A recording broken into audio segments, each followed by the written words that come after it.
Hello, everyone, and welcome to the Out of the Archives event convened by Calvium, the company behind the Place Experience platform. My name's Ben Fax, and I'll be your host for today for about the next 60 minutes. But luckily, you won't have to hear me talking too much because we have three expert speakers who are going to be taking the majority of the event's time up with their insight and hopefully wisdom, so no pressure on them. Before we get going, just a kind of a few points of order and a little bit of an introduction as well. So first of all, I thought it might be useful to explain why we've decided to put on today's event and to get everyone together.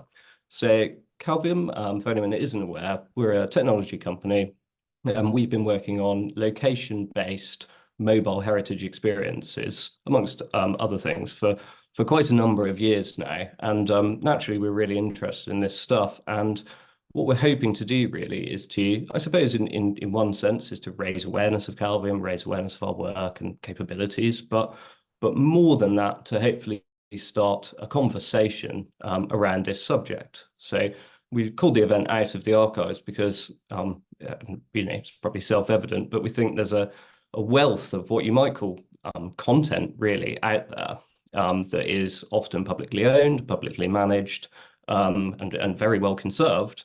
But that is potentially, an opportunity to engage people with the places they live and the places that they visit, and to take advantage of technologies which at this point are pretty well proven and pretty easy to sort of adopt and scale. So part of it is hopefully connecting with people who are also interested in the subject, maybe are thinking about doing this sort of activity or have done themselves.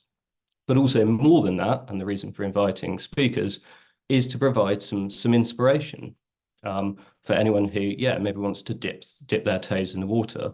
So we've had a really good level of response to the event, far exceeded our expectations. So that's a positive start at least. And there are people attending from all over the country, from all sorts of organisations, large and small, and in all sorts of interesting roles. So in a basic sense, it does look like there's an appetite to at least learn more about this stuff, that inspiration part.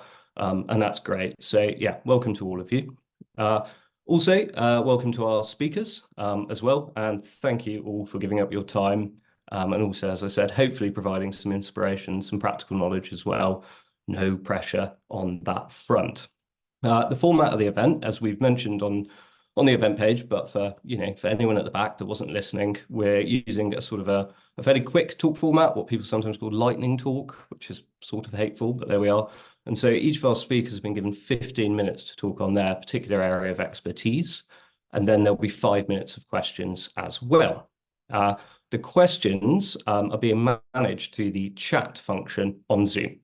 So all being well, all of your cameras, other than the hosts, so myself and the speakers, will be off by default. So if you are working from home, feel free to hang up some washing or light a cigar or whatever you do.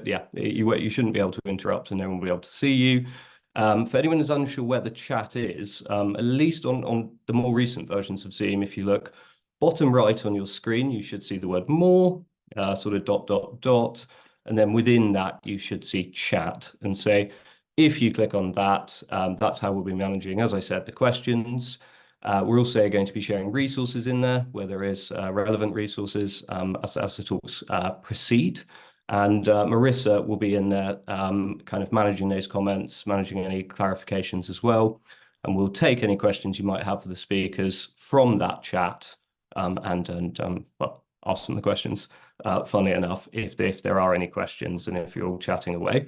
Equally, if you want to be sociable, do jump in the chat and tell people where you're from today, which part of the country, what you're having for your lunch. I don't know. Be sociable if you will, but don't if you don't.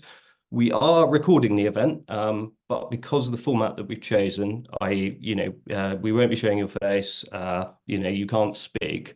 We don't think any of your personal data should appear on that recording.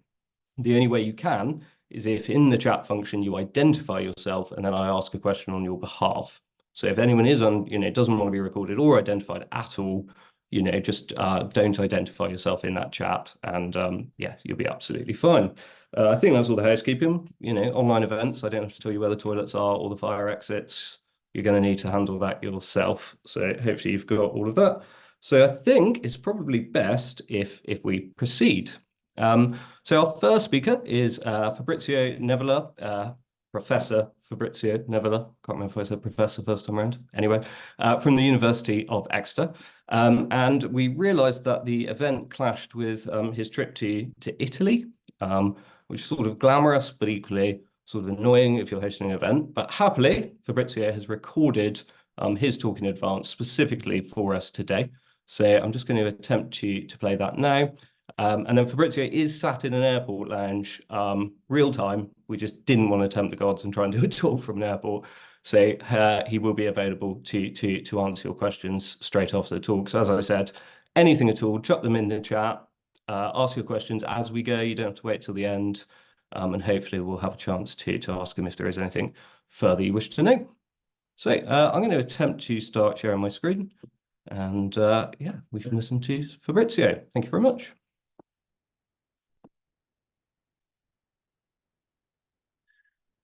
Hello, and welcome to my contribution to today's lunchtime seminar. I'm Fabrizio Nevola, and I teach art history and visual culture at the University of Exeter. And over the past 10 years or so, I've collaborated very productively with Calvium, who have helped me explore the potential of geolocation through apps for urban history and for public history, through a series of apps that we've developed, starting with Hidden Florence and following on into a whole series of apps that we're now calling History City. So it's a great pleasure to be talking today about coming out of the archive, my, if you like, traditional starting place in my research, and how we brought out that research from archives into everyday use by wider publics who can access a whole series of stories about the past, about the urban past, through their phones. And through that project, what we've done over a series of years is not just create a series of apps, but co-develop with Calvium a version of the place experience platform that suits the needs of academics and curators who we've been working with. In talks like this, what I like to do is to start out very briefly talking about my research. Essentially, I'm an urban historian that's interested in the early modern public space, in streets and public spaces and how people use them. In the pictures that you see on the screen, I'm really talking about how a very well-known painting from the 14th century, painted in Siena's town hall, the Palazzo Pubblico, by Ambrogio Lorenzetti, depicts what urban historians coming from a more social history background might focus on people, and architectural historians might focus on buildings. But my interest, and that essentially of a broader cultural approach to the urban past, is to think about people and buildings together. Now, broadly, that approach is informed, of course, by a series of different historical approaches, but in some ways most tangible to me is the contribution of the work of Jan Gehl, the contemporary urban planner, Danish urban planner, who has said that first life, then space, then buildings. The other way around never works about urban space. That is, that an approach to programmatic architecture, that is, an architecture that is designed to make people do certain types of things in certain types of places, is less effective really than thinking around the other way around, about where people want to do things, and then thinking about how architecture and urban realm design can support that. I think it's really worthwhile thinking about how urban spaces of the past, here I'm showing you a square painting, of course, of a square in Arezzo, a town in southern Tuscany, with its loggia designed by Vasari, the same person as designed the Uffizi in Florence, and the sorts of activities that are taking place in that public space. And actually, if you go to that space today, many of those same activities are taking place. People are gathering sociably for all sorts of reasons. And broadly speaking, that's one of the things that underpins my approach to public history. and storytelling in public space. That is, that there are continuities, albeit that we have to be a bit careful about anachronism, between how spaces were designed and used in the past and how we experience them in the present. So back in 2012-13, I first experienced the potential of apps as a means of storytelling through Calvium's early collaboration with King's Cross Street Stories, which I tried out. And soon after that, without getting too hagiographical about my own research experience, soon after that, I got in touch with Calvium, bought an iPhone, and set about securing some money, which led me to develop the first version of Hidden Florence, produced in 2013 and published in 2014. That small beginning really took me down a route which part of my research is found quite firmly committed to, of doing a form of digital humanities. Now, I'm not a coder, and in fact, in most of the work that I do the sorts of digital things through collaborations with people that do know about what goes on underneath the bonnet of a computer, of a piece of software, of an iPhone or whatever. But my focus is really about on interpretation, on how we take information, what we might call data, but sources from the past, and interpret them and present them and give them meaning. That broadly is the role, I think, of the historian, art historian, whatever you want, in all areas of research practice. And obviously in more curatorial, public-facing positions, that word interpretation overlaps with that of storytelling in some ways. Now, our brand of storytelling broadly is urban. Since, as I said, since 2013-14, our first focus was on Florence, a city that I already knew well and I've continued to work on.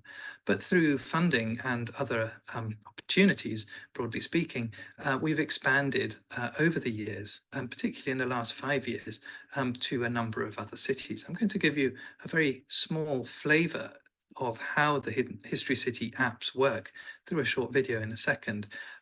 But the key point really is what you see on your screen right now. At the top left, you see a group of students, not in fact our students, but it's a generic stock image, but it's showing you students walking down a street, looking down at their phone. I say students, but it could be anybody really. Our apps invite people to look up. So to use the screen as a navigation device, but then to essentially set that aside and focus on the audio. That's why we've left the rather old-fashioned wire connecting the phone to the user's ears. Here's a short video sample, and I'll pick up in a minute.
Hope got a sense there of the features that characterize the app.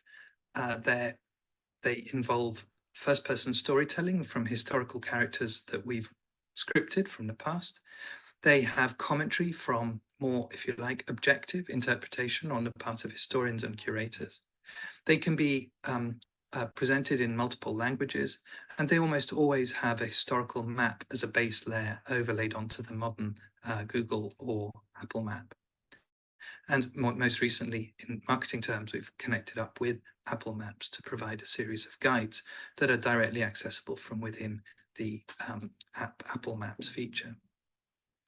Over the years, as I said, we've secured funding, which has made this work possible. To some extent, the pandemic accelerated that work because, in fact, we couldn't go into the archives and had to rely on previous research and digital approaches to it. And so, in a sense, we foregrounded the app work in the Public Renaissance project that you see on the screen there, and that led to the production of a number of the 5 apps that are on the map on the right-hand side. We've always had partnerships a key part of how we approach our projects, both partnerships with other academics. You see on the left there, Florence grew out of further collaborations with colleagues at the University of Toronto and the University of Cambridge, but actually really, really importantly, partnerships with museums and heritage stakeholders. Again, there in Florence, you see many of the museums, but as well as the UNESCO urban management group that looks after the UNESCO listing for the city. And that's remained constant through our other projects. As I said, the system for the storytelling is pretty standardized. We use a map, we use a character. That character is described to the user, and they have an itinerary that is mapped onto a historic map that is more or less contemporary to the period that they're talking to you from. So, for example, in one of the Trails of the Hidden Exeter app, we talk about the dissolution of the monasteries on the specific day that King Henry VIII's men arrived in Exeter to close down the priories, including specifically St. Nicholas's Priory, that's in the heart of the city, and that famously was essentially the King's men were prevented from closing down the priory by women, by the city's women, who gathered and essentially fought off the King's men. The trail essentially takes users from the city centre, from the Guildhall, and eventually ends up at St. Nicholas's, which is a less visited site in the city. And so there was an intention there to try and direct visitors to that destination. And we present documents literally from the archive. In fact, this document is from the National Archive, and it speaks of this quite unusual situation of women defending the priory, which the King's men refused to believe were women, and indeed suggested in the legal proceedings were men apparelled in women's apparel, that is, men dressed up as women. Throughout the walks, as I've mentioned already, there are objects that are foregrounded. That is, we try and enact what's sometimes called the museum without walls, bringing objects from museums back into the places where they had meaning. And so there's this idea of not just out of the archive, but out of the museum, where all our trails essentially connect up objects of material culture, books, and so on, to the sites where they have meaning, and they have meaning for today's users. We've also focused on a form of storytelling which is sometimes described as storytelling from below, or everyday history, in some historical areas described as micro-histories, histories of people who don't necessarily get foregrounded in, certainly not in tourism, in tourist guides, and not even so much in the historical narrative. So that might be characters such as Marietta, who is a weaver, an orphan from the Innocenti, the Hospital of the Innocents in Florence, and who basically we have as a character who guides us through the sites of charity in the city. I'm not going to show that to you, but the audio Hi guide. there. Here we I'm go. Marietta, and welcome to Florence. I obviously don't want to take more than my due, but one of the things that's quite nice about this approach is not only are we able to take pieces of historical research and sort of give them significance and meaning in the fabric of the city, but through the maps we're also able to offer travellers and inquiring travellers the opportunity to sort of play around with the historical map and explore the city, and how it might have appeared in the past, and how there might be differences between the past and the present. So in this instance, the screenshots show you one of the central squares of Florence, once the market square, as you see in the map on the right, and indeed in the old photograph from the late 19th century on the left, but today fully cleared and re-urbanized. So there's an opportunity there for some playful encounter with the city. I mentioned early on that the CMS was a very important part of the latter stages of our work with Calvium. That is, thinking not just about the end user who's accessing the app, but actually about how we as researchers work with material from the archive to perform, to get set about making our stories, and then testing that story before it really goes back to Calvium to be packaged up as a final published product. And the CMS has been incredibly useful for this, so that we've actually been able to work our stories out on site, test them, and then ultimately, obviously, push them through to publication.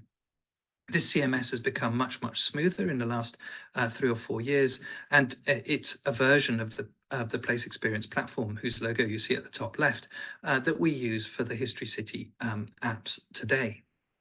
And actually, it's this same system that we use with students to do student work, which has been incredibly productive with our students at Exeter, as well as in work I did last year with students in Venice. And the slides you see on screen are actually about a new trail we're finishing at the moment on Venice. That's a quick slide just to show you work that I've done with students, which obviously looks just as polished and professional as the published work that we produce ourselves as History Cities. The opportunities to promote all this are fantastic. Obviously, through social media, we've been fortunate to get some coverage. Here was definitely our best coverage in the Travelman Christmas special back in 2016. But actually, our other, if you like, great success has been the fact that Apple have accepted the History Cities guides as a feature directly built into their Apple Maps platform. And a final example I wanted to show to you before closing was the fact that we've used the History City apps as a way into a sort of local urban consultation, post-COVID consultation of the future of the high street. So another way of getting local communities to engage with their city's history. And of course, the more traditional types of publication that academics are required to do. We've also done that in a recent book titled Hidden Cities, that looks at both the historical research and the digital practice that's gone on there. So I'm going to stop there. I'm sorry, I may have gone about a minute longer than I planned.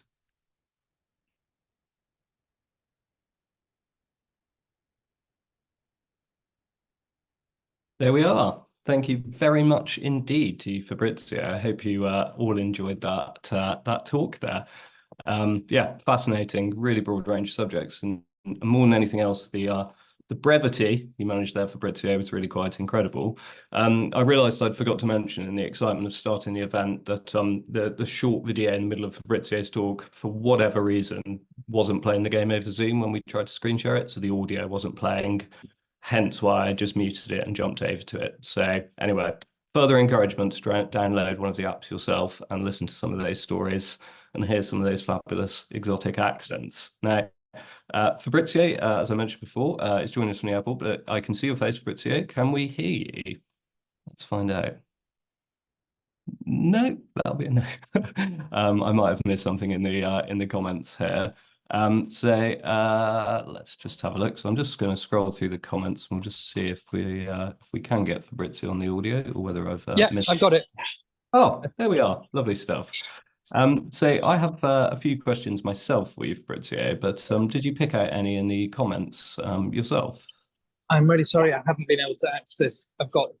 Okay. I'm on a phone, so it's a bit tricky to get screen and comments, but I'll see if I can get them. No, that's and I've got about 4 or 5 minutes max. Okay.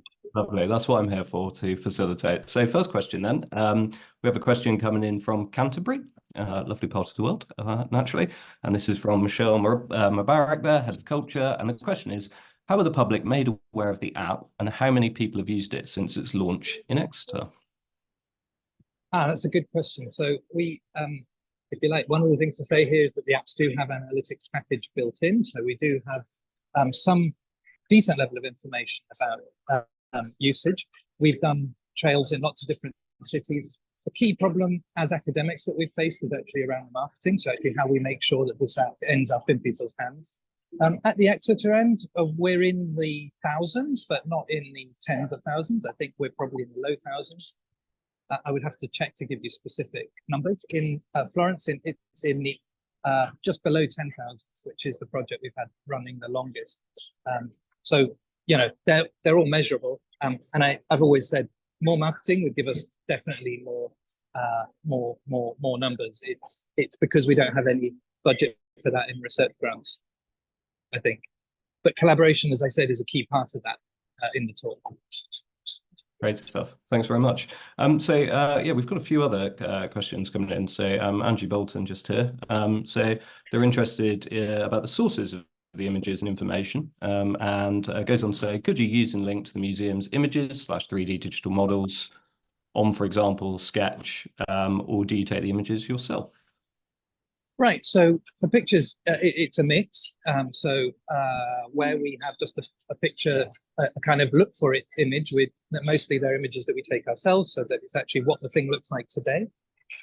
Much of the Discover More imagery is either historical material, often historical material objects, perhaps from museums that we're collaborating with, and so we use images from their archive collections or you know, that curators provide us with.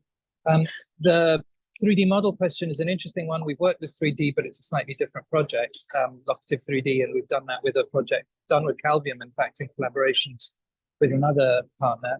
That's called Hidden Florence 3D. We haven't involved in the current build of our, and of, I think, PET as a whole doesn't support video or 3D.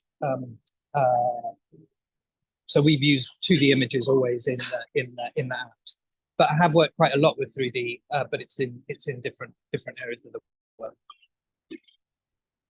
Lovely stuff. Thanks very much. So unfortunately, due to the format of the event and the timings and the fact Fabrizio quite literally needs to walk onto a plane, we're going to have to wrap up the questions there. We have made a note of them though, and it is our intention to collate them to be able to contact the speakers where appropriate, and anything else related. I can see some things here about costs and so on. We will follow up with that as well. By all means, and you know, do email me direct as well if you'd like. Thank you so much, and I'm really sorry. Thank you. I'm going to also not leave. All right. Okay. Bye.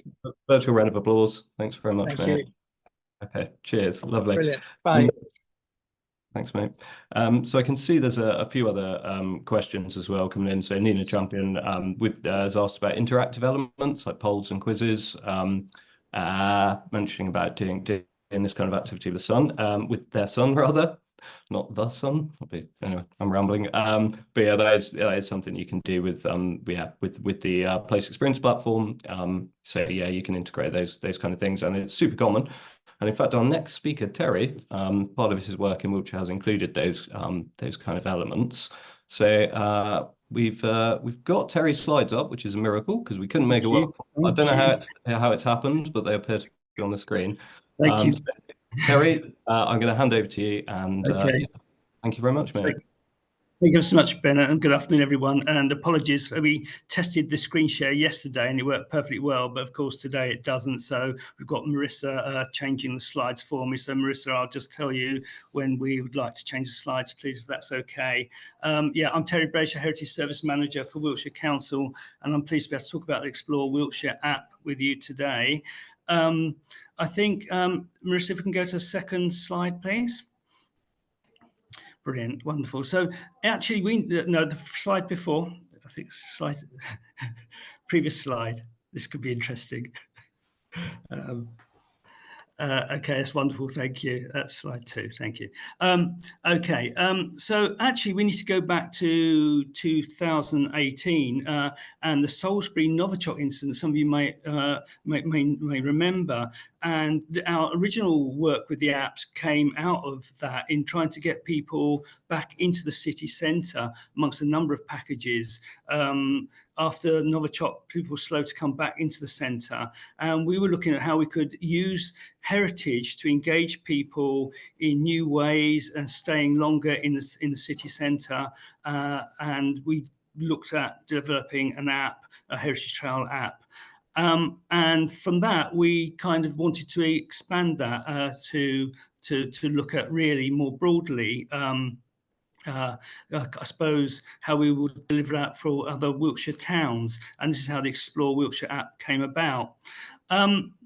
So the key drivers, as I mentioned, is really about engaging new audiences in heritage and cultural activity, particularly through archives, and trying to get people to stay in the market towns. You know, we've always had a problem, or more recently had a problem with people using out of town shopping, etc. And we're wanting people to have more of an experience in those towns and develop the visitor economy.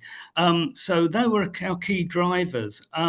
What we did know we wanted the app to be free to download. We wanted it to be location aware. And also we wanted it to make sure that people got out walking as well, because of being active and well-being and prevention strategies are all part of our council business plan. So we're very keen to include that as well. And I suppose the big area for us was that we wanted town and parish councils to be able to add their own content, and also community organisations and heritage organisations. So very much developing something from the bottom up, really, if you will. So we worked with Calvium with their place experience platform. And the key thing for us was, and I think Fabrizio has mentioned it before, a really strong content management system, which enables us to add and manipulate content. It's funded by the Wiltshire Towns Programme, a central fund from the government. And most of the content comes from the History Centre, but also we use our partners in museums and town councils as well to add content. Next slide, please. So we're very fortunate to get Phil Harding on board, and what we really wanted to do was make sure we right from the beginning, we wanted to have, I suppose, what we could kind of say, a notable media historian or archaeologist. And Phil's been absolutely brilliant by courtesy of Wessex Archaeology. He's a Wiltshire man. He knows Wiltshire so well. He's a real intimate knowledge of its history and archaeology. He's been able to add a layer for us, and he's been able to give a good guide to Wiltshire and also guides to the places we feature as well. And it's a lovely little hook to get people interested in the app, which you may perhaps not look at that app. We've also obviously got on the beginning, we have guides on how to use the app. So I'm going to power through a few slides just to show you how it looks and feels, and then I'm going to concentrate more a bit on how we created the stories. Next slide, please. So we've got 10 towns on so far. We're due to put a couple more, Tisbury and Wilton, on in the next week or so. And we've got 10 more to add. There's 22 market towns stroke cities in Wiltshire. And that's been our concentration at the moment. And the beauty of this is that the app is that you can upload the place that you're interested in, and you can remove that when you've finished with it. So you don't need to chock up your phone with data. You can upload and download it as you wish, and it's proving to be quite a good way of delivering that for each town. So can I go to the next slide, please? Thank you. So one thing that was really keen for us also was to enable market towns to have some marketing. And when you download the app initially, you get slides, introduction slides to the towns. And we thought these were a really good opportunity for towns to deliver their messages. So you can see these are from Marlborough, where we're talking about people about the town, wanting to stay and eat and drink, spend more time in the town, more money, go to the cultural events and activities, and also explore further afield and get active. So really key for us to have that feature in our app. Next slide, please. So the main landing page includes a message, well, a little intro to each town from Phil Harding again, very detailed with his own little slants and really knowledgeable, but nice little snappy bits of audio. But the key things you'll see there on the menu is that we have sites, trails, hunts, and events. And I'm going to just briefly talk about all of those. You also get a little intro, a written intro, as you see, into the town at that point as well. So if you can go to the next slide. So in terms of the sites, they're really, I suppose, is the key driver of app content, because that's where most of our content sits. So it enables us to put archives, information from archives in, historic images on slider, audio and video. And in a sense, you don't need to use this as a trail. It enables users to wander around the town without following a trail, and you can get alerts and you can filter, so you can change the look and feel, and you can change the proximity so that you can always get, if you wish, the site closest to you at the top. So it's a nice way of wandering the town without necessarily following a trail, providing you've got it open, you'll always get an alert. And I'll explain more about sites when I discuss the content. Can I go to the next trail? No, sorry, next slide, please. Next trail. I'm actually going to talk the next one is about a trail. So I suppose the trails are really a collection of sites, but they're grouped in a themed way. And so users can follow the trail if they choose. And again, they'll get alerts as they get nearer the site. You can use it as a hybrid, as a satellite view, or as a hybrid view of a map and satellite, or as a map. The beauty for us with this is that we're able to manipulate the routes on the trail. So we can take people on routes, not necessarily a direct route between sites. So we can take them through perhaps shopping areas or safe places to cross the road and things like that. And that's proven to be a great boost to us using that. Can we go to the next slide?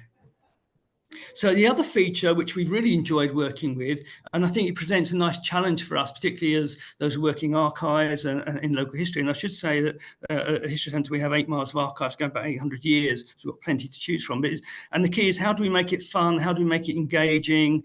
And how do it in a different way? And the hunt section has been great because it's kind of giving people, same at families, it's giving them multiple choice questions, or they can go around and spot and collect and get a virtual reward.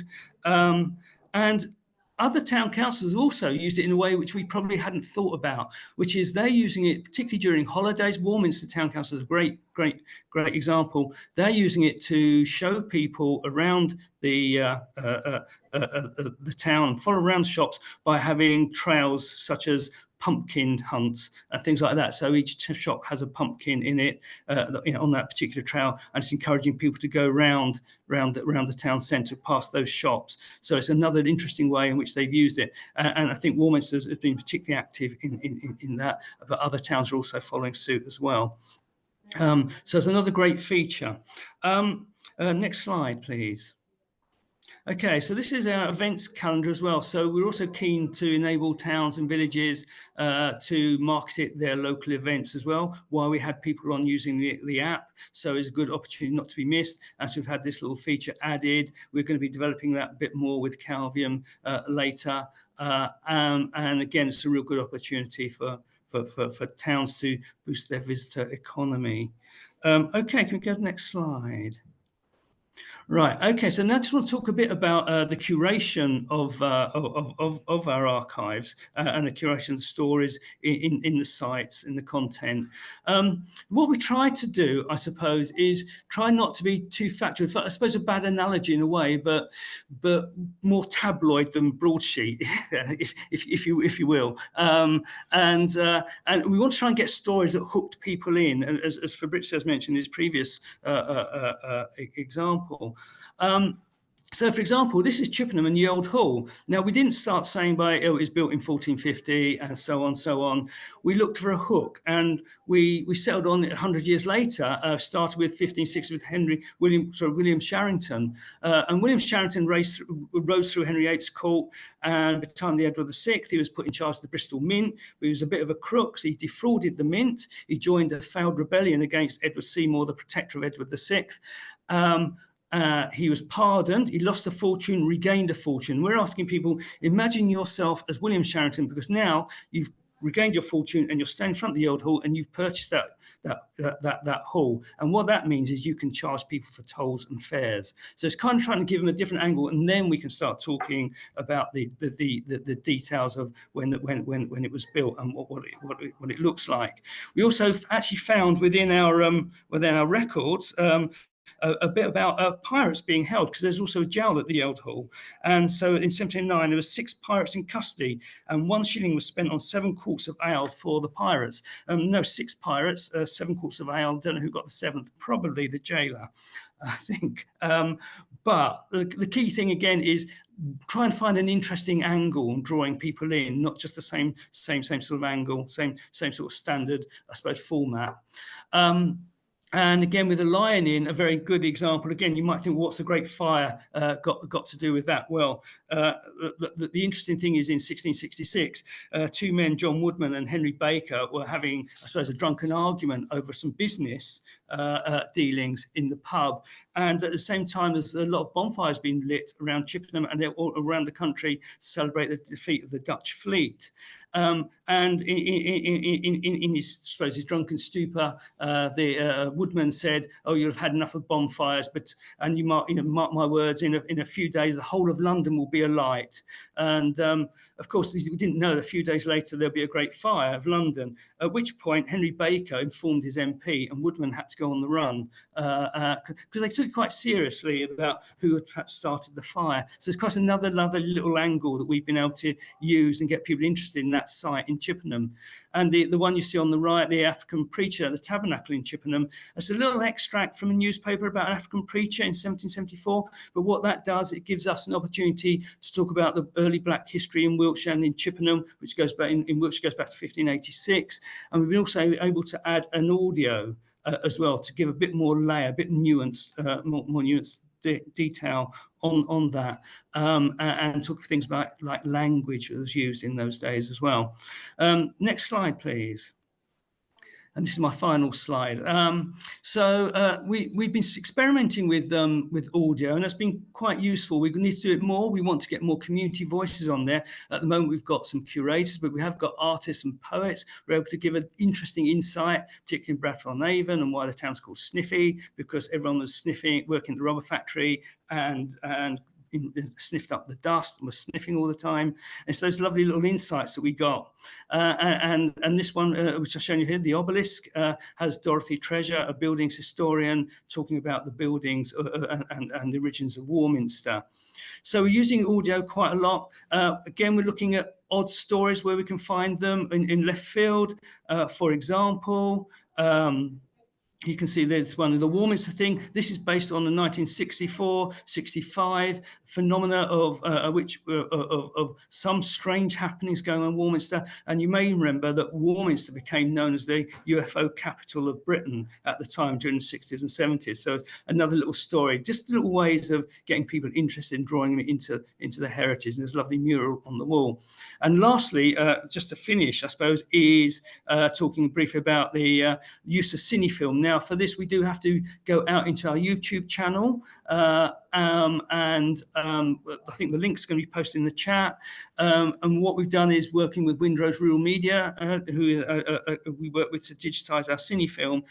We've been able to put a few cine clips on as well, again, to enhance the content. And the one I've shown you there, I do have a look at it. It's a lovely 1909 film of the visit of Prince George, or later King George, to Warminster, and either at the beginning or the end of the visit, there's a mock bicycle accident with almost like Keystone Cops, and it's really great. But we've got lots of videos on there, and you can be welcome to explore them on our YouTube channel or download them, of course, and use them on the app. I suppose I'd just like to finish by saying, I guess the challenge for us now is we want to push this out to town councils to add their own content, create their own trails, create their own hunts, and also for community organisations. And it's about how they are going to curate those stories, because obviously the natural thing to do is to replicate your straightforward town trail you've already got in print.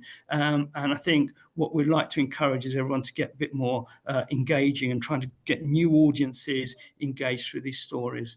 So I'm going to stop there. I'm probably about a minute over time, so apologies, Ben, and I'll finish there.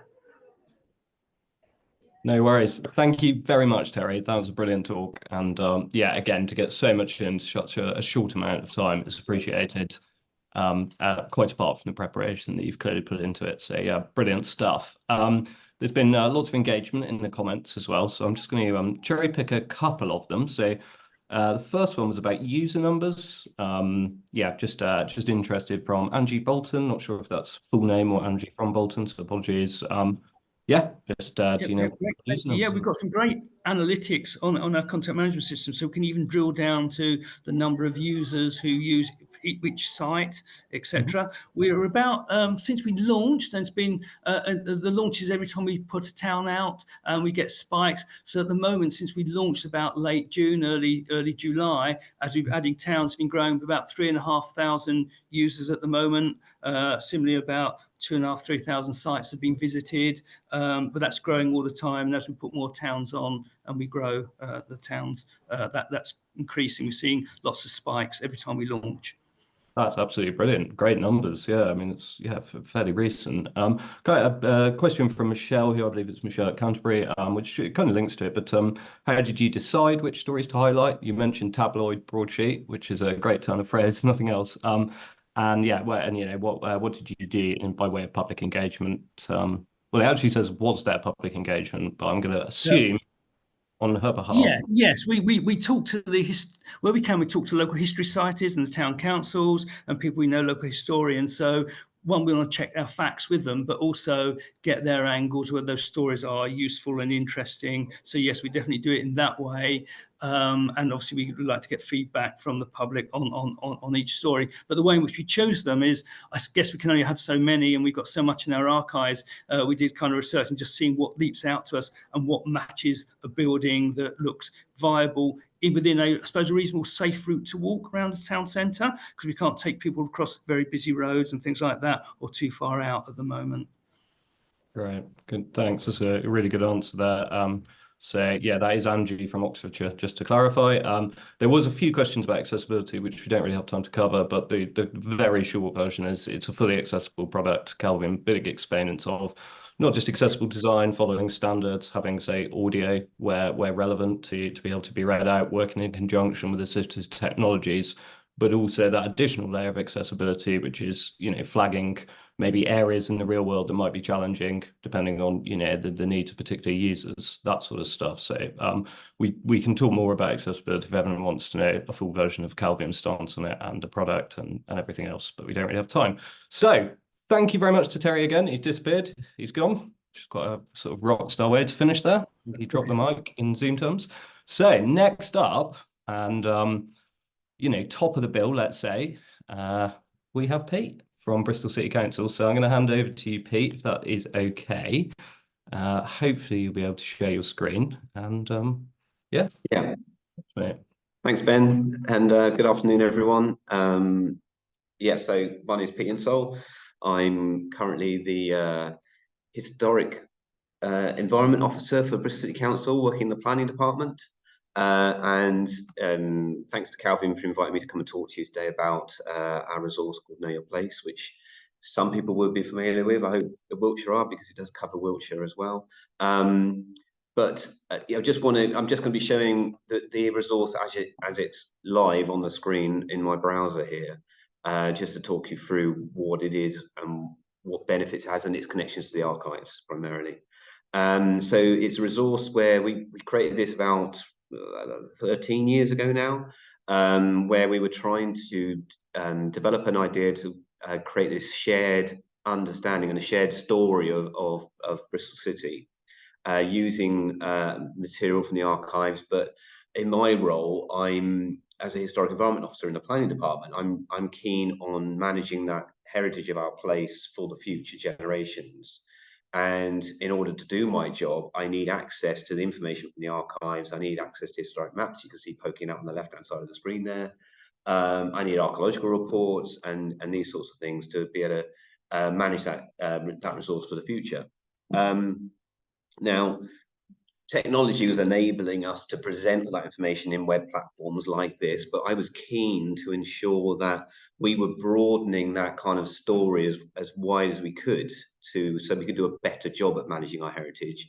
And so this has a crowdsourcing component within it. So my brief to my colleagues in the tech team here at the council was that I wanted to publish historic maps. I wanted to publish old photographs and paintings and other things from the archives, but I also wanted to enable members of the public to upload their own stories of their neighbourhoods and their streets, their houses, etc., so that we get a good range of that, an understanding of that, of Bristol.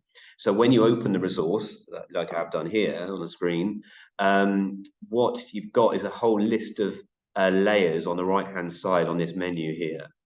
But the layer that's always on, and what you see across the map here are these green diamonds, and these are what we call the community layer. And just to point out, this menu is very archive collection focused. Each one of the names on this layer relate to the name of an archive, a collection either in the Bristol archives or the library or the museum or private archives. I'll come on to that in a minute. But we've also got the community layer, and we see this the community archive. So this is going to be a range of different things.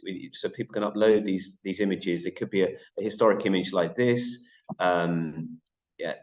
So someone's got this in there might be their personal archive, or it's a more informal archive, or people could be uploading actual things they've seen in the town. So I'm just doing this live, so I'm just sort of like hoping that there's be something here that be relating to where you actually see something actually on the street today. So people will upload whatever they choose, and it's almost like define heritage however you want to, and we'll add it to the site. And since we launched, the thousands of bits of information have been added to the site. So if I zoom out on the site, you can see across the whole city, you've got numerous green diamonds scattered across the map. Because we've got that technology to be enable people to upload information, these other layers of data, so I'm going to turn those green diamonds off so it obscures the map there. But because we can allow members of the public to upload their information, we've been able to work with volunteers and the archives to start building these additional layers, which you can click on by clicking in a square there, and it adds the diamonds to the map. Now, this is, for example, where we worked very closely with the Bristol archives here, and a team of volunteers who worked through this collection of over 9,000 postcard images, historic postcard images of the city. And they were able to do research for each of these images, upload the image, and then as part of that, following the research, they can actually add that information to the site. Just going to come out of that a minute, sorry.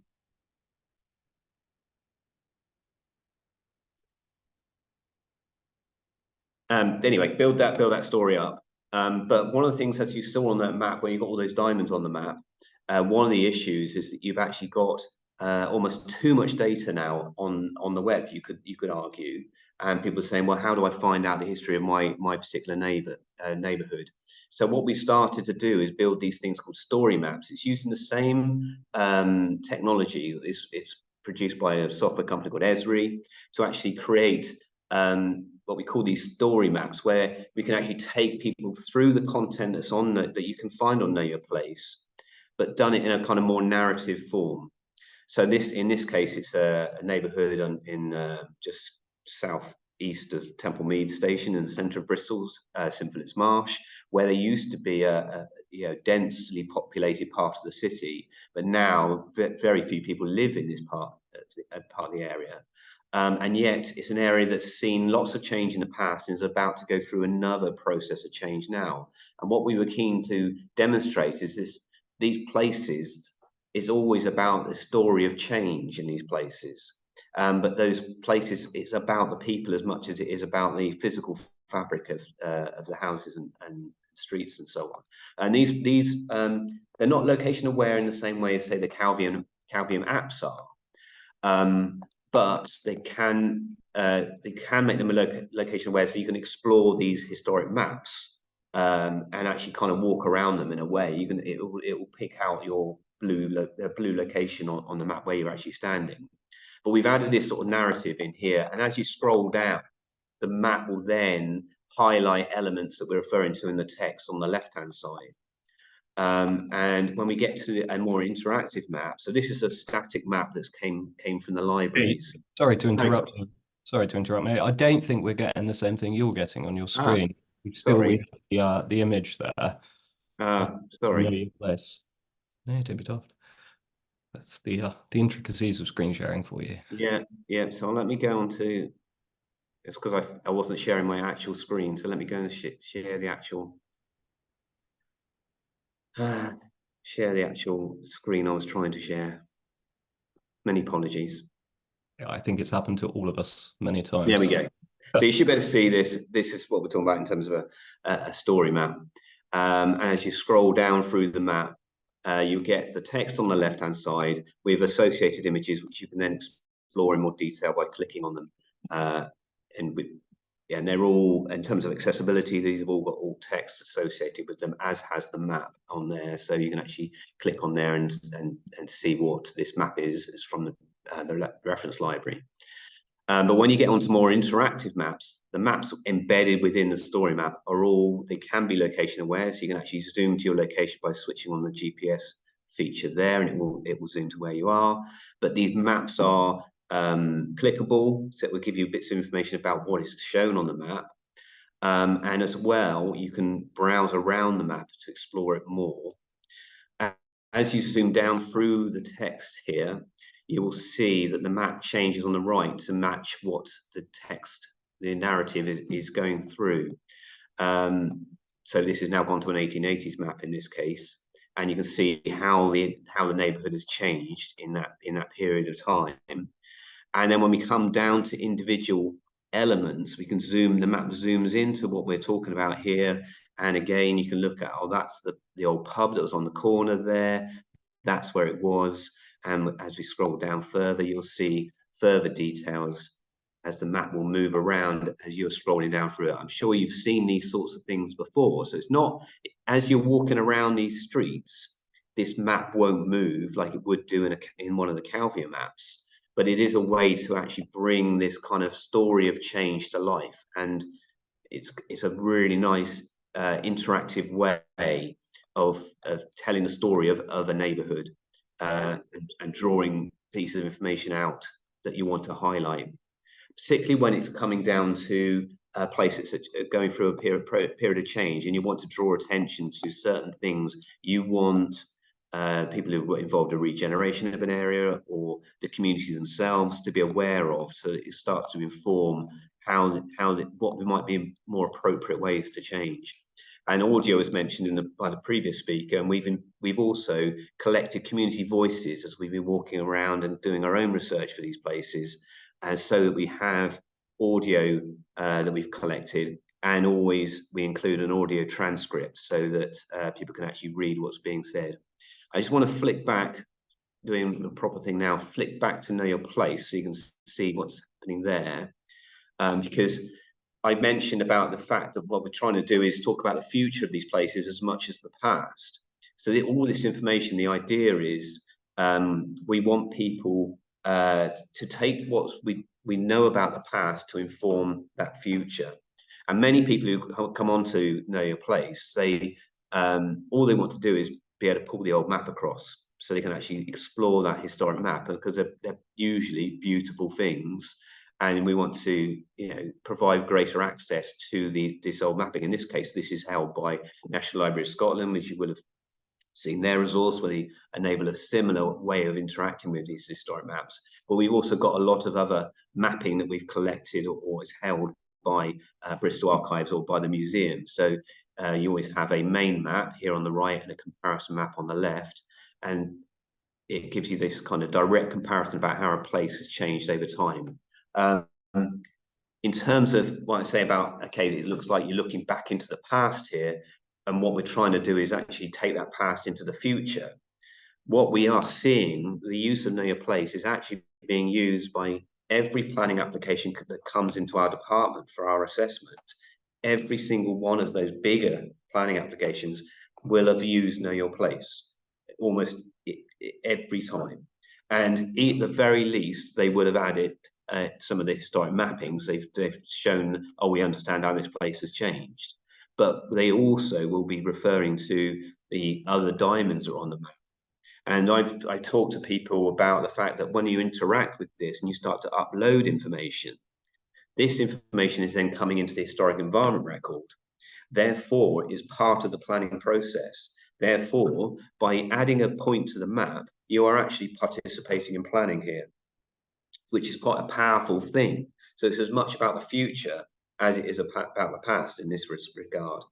And that's why we started to create the story maps, because it's a way of actually saying, okay, we've got this amazing amount of points on the map, but if we want to start drawing out some of those narratives, trying to draw out some of those actual stories, so that direct people to what's the most significant, what's the most important things about these places, we need to kind of draw that out, do that interpretation for people to help guide those future aspirations for these places. Just to say, you can see there's umpteen, I don't know, loads and loads of layers on here, and it's also got the historic environment record layers here. So it's also got listed buildings, it's got archaeological reports, it's got all sorts of stuff on here that we've been able to add over time. And the success of Know Your Place has then spread out beyond Bristol. So originally it was just Bristol City, but now it covers South Gloucestershire, North Somerset, and the rest of the west of England. So it goes down to Devon, goes up into Gloucestershire, and it goes over to Wiltshire. And it's why, and also Worcester City have also recently launched their own version, Know Your Place. So it is, like I say, widely used and has become very successful in terms of its, yes, looking back, but also helping to guide the future as well. I'm going to stop at that because otherwise I'm going to start embarrassing myself with screen sharing again. I'm also very conscious of the time, so I don't want to take up any more time for people. Well played, Pete. Well played. You kept to the brief. That was 15 minutes. We just lost a few minutes over the hour. So really well played. And yeah, thank you again for agreeing to talk today. We've had lots of interaction in the questions. Couple there that came in pretty early doors. It relates to, I believe, the community layers is essentially around copyright. So when people are uploading, whatever it may be, old postcards, images, how are you essentially assuring the copyright is all well and correct, I suppose? Yeah, so we validate all the material that comes in. So it's part of my job is to ensure that is not being misused in any way, and the language is appropriate, etc. But yeah, one of the key things we control is the copyright, and we have a strict takedown policy. So if something is in copyright and someone reports it to us, we will take that article down. There are certain things we know are still in copyright, and we wouldn't publish those on the site. So everything else is available through Creative Commons kind of approach. And where people want to control the copyright, they will make a comment on that in the content. When they actually upload it, they'll say the copyright retained by the owner of the image. Great stuff. Thanks, mate. There was a little bit of a clarification, a related question. Maybe you've answered it, but are you presumably also moderating the content? Yeah, that's what I mean by validating. Yeah, I moderate it. So it doesn't go live straight away. I have to go through a moderation process before it goes live. Okay, lovely stuff. All right, well, we're going to have to wrap it up there, I'm afraid. Lots of people have jumped in there to say thank you and things like that for your talk, but also for the other two speakers. And to some extent, us for putting this together, I assume. We'd like to think so anyway. So I'd just like to wrap up by saying that this event is potentially the first in a series. If there is enough kind of interest, and it seems like there is, we'll put on more of them. Out of the archives is quite a niche topic, but we are interested in exploring niches that are even within this niche as well. And we're particularly interested in connecting with people who maybe want to talk themselves, or maybe know someone that wants to talk about some of their interesting initiatives on this kind of theme. I'm going to wrap it up there, though. Again, thanks for coming along. Thanks for jumping in the comments so much as well. It's always great to get a bit of interaction from everyone, which seems to be carrying on as I talk. It only serves to say, or rather to wish you a bearable day in paradise. I've been Ben Fawkes. This has been Calvium's first Out the Archives event, and that's quite enough for now. Thank you. Bye.